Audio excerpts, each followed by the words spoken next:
Hey everyone, and a very warm welcome back to the Relationship Goal Series. I'm your host, Chris. And I'm Jenny. We're really glad you're here with us today. This is a space where we talk honestly about love, relationships, and the things we usually don't say out loud. And today's episode is special because we're talking about something so many couples struggle with: communication, even when love is real. It's such a paradox, isn't it? You can have this deep, profound love for someone, a real partnership, but still find yourselves feeling like you're speaking completely different languages. It really is. And I think that's where a lot of the pain comes from because the love is there. You know it's there. So you can't understand why you still feel so disconnected or misunderstood. So let's start there. What's the first hurdle? In your experience, what's the first place communication starts to break down? I think for so many people, it starts with not feeling heard, truly, deeply heard. Uh-huh. It's not just about hearing the words, it's about feeling that your partner understands the emotion behind the words. You can share something vulnerable, say you're stressed about work, and your partner might immediately jump to problem solving. Right, the fix it response. Well, you should just do this, or why don't you talk to your boss? Exactly. And while the intention is good, the message received is your feelings aren't valid. The problem is, it skips over the most important part, which is just acknowledging the feeling, just sitting with you in that stress for a moment.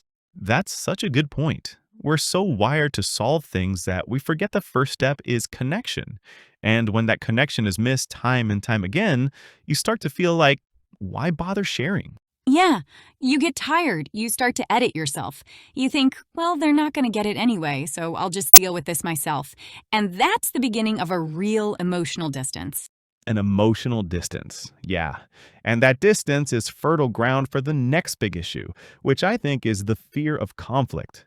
Oh, Absolutely. Because if you already feel like you won't be heard on the small things, bringing up a big thing feels impossible. right. It feels like you're gearing up for a battle you're destined to lose. So many of us are conflict avoidant. We mistake peace for silence. We think that if we're not fighting, everything is okay. Mm-hmm. But that silence can be deafening. It's where resentment grows. You don't bring up that thing that bothered you, that little comment, or the chore that was forgotten again, because you don't want to start something. right. Yeah. Don't rock the boat. But every time you swallow it down, it's like adding a tiny stone to a bag you're carrying. And one day, that bag is so heavy you can't even stand up straight, and your partner has no idea why. That is a powerful image. And that heaviness leads to another breakdown: assumptions. When we stop talking, we start assuming. Yes, you fill the silence with your own stories, and usually those stories are shaped by your own fears and insecurities. I've noticed that too. A great example is texting, the classic modern day communication minefield. Oh, the worst. Your partner replies with K. The dreaded K. And immediately your mind goes, they're mad at me. What did I do? It must have been what I said this morning. They're annoyed. They don't care. Right, when in reality they were probably driving and just tapped the quickest possible reply. But you've spent the next 3 hours in a state of anxiety, all based on an assumption. Exactly. We substitute assumptions for understanding. Instead of getting curious and asking, hey, I noticed your reply was short. Is everything okay? We create a whole narrative of doom. A narrative of doom. That's so true. And it works the other way too. The person who sent K assumes their partner knows they were busy and meant nothing by it. They don't realize the impact. So you have two people, both in love, both with good intentions, living in completely different realities because of one unspoken assumption. And all of this, the not feeling heard, the conflict avoidance, the assumptions, it all leads to that really dangerous place: silent resentment. Yeah, I think this might be the most corrosive element of all. It's not the loud fights that always end relationships, it's the quiet, simmering bitterness. It's when one partner or both just shuts down. They're physically there, you're still sharing a home, maybe even a bed, but emotionally, they've checked out. The shutdown. That's a painful place to be on either side of.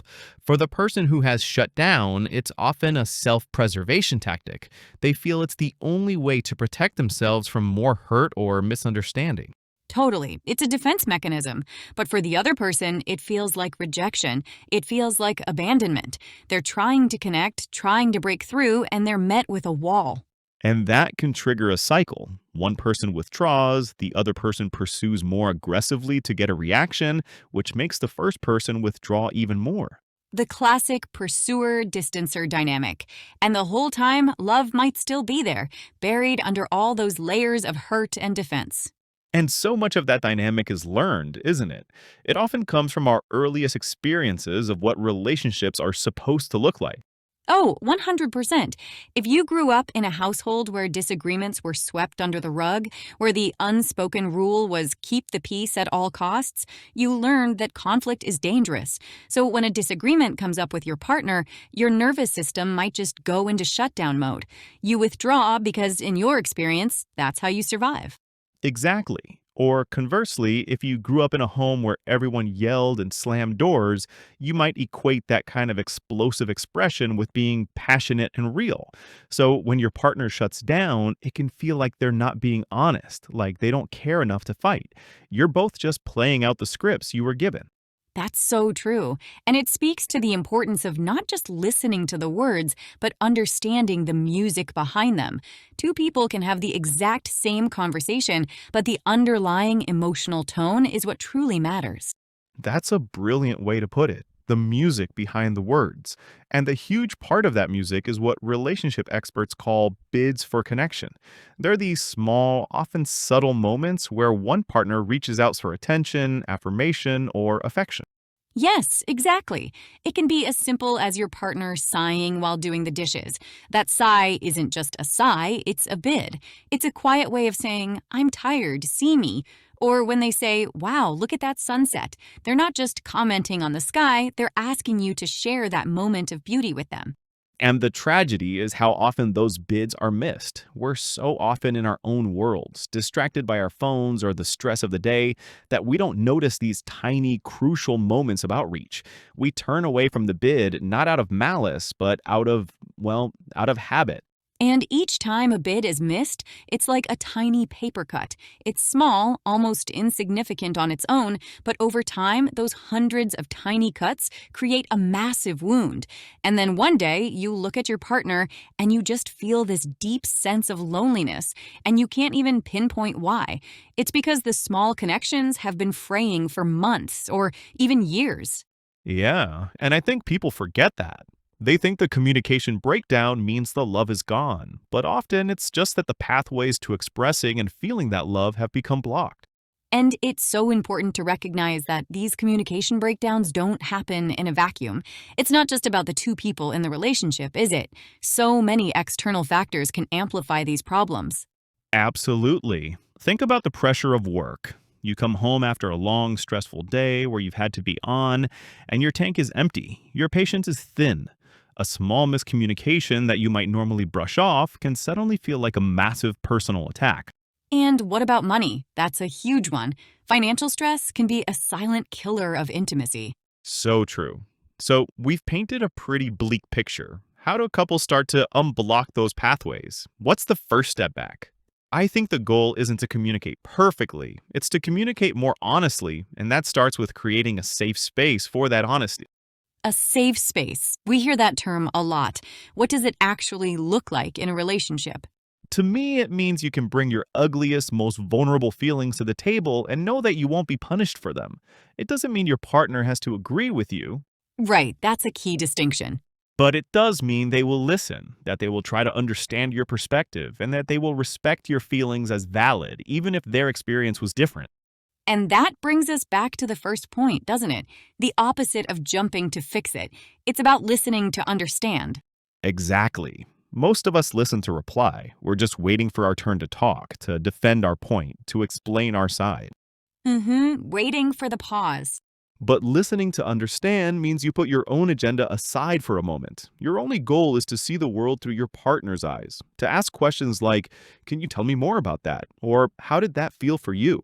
Yeah, and I think a really powerful tool in creating that safety is validation. Simple phrases like, that sounds really hard, or I can see why you would feel that way. Of course, it's not agreement, it's empathy. It's the verbal equivalent of a hug. It says, "You are not crazy for feeling this way. I am with you." And when you feel that safety, you're more willing to be vulnerable again. You're more willing to bring up the hard things because you trust that your partner will handle your heart with care.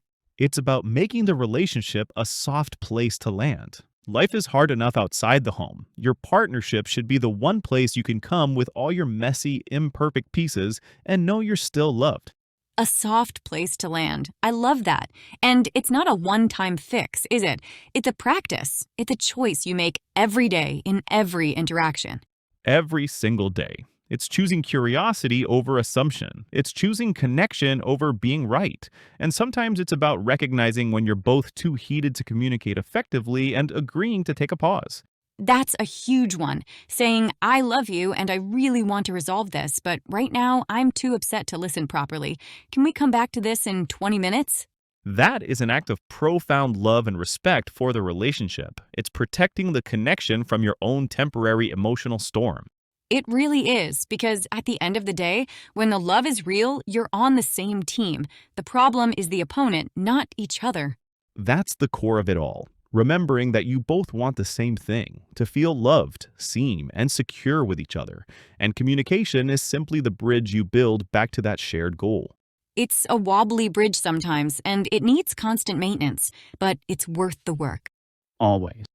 If this episode resonated with you, just know you're not alone. Relationships aren't about being perfect. They're about learning together. Thank you so much for spending this time with us. We'll see you in the next episode of the Relationship Goals series. Take care. Take care.